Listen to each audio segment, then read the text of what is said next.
Welcome to great home makers.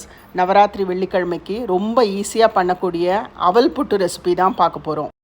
ஒரு cup கெட்டி அவலை நல்லா செவக்க வறுத்துக்க போகிறோம். அவலை நல்லா செவக்க வறுத்தாச்சு.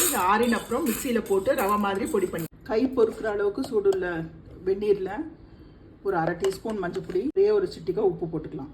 பொடிச்ச அவலில் இந்த வெந்நீரை கொஞ்சம் கொஞ்சமாக விட்டு நம்ம இதை அப்படியே பெசரிக்க போகிறோம். தண்ணி ஃபுல்லாக நான் விட்டுட்டேங்க. நல்லா மெத்துன்னு சாஃப்டாக அவலை நம்ம ரெடி பண்ணியிருக்கோம். அவல் எந்த அளவு எடுத்தோமோ அதே அளவு வெல்லம் எடுத்துக்கணும். நான் ஜாகரி பவுடர் எடுத்திருக்கேன். கொஞ்சமாக தண்ணி விட்டு இந்த மாதிரி நல்லா தக்காளி பதத்துக்கு பாகு வந்தால் போகிறோம். அடுப்பை ஆஃப் பண்ணிவிட்டு நம்ம ரெடி பண்ணி வச்ச அவலை இதில் சேர்த்துக்கலாம். ஏலக்காய் பவுடர் 1 டேபிள் ஸ்பூன் நெய் விட்டுக்கலாம். நெய்யில் வறுத்த முந்திரி பருப்பு 2 டேபிள் ஸ்பூன், நெய்யில் வதக்கின ஃப்ரெஷ் தேங்காய் எல்லாத்தையும் சேர்த்து நல்லா மிக்ஸ் பண்ணிடலாம்.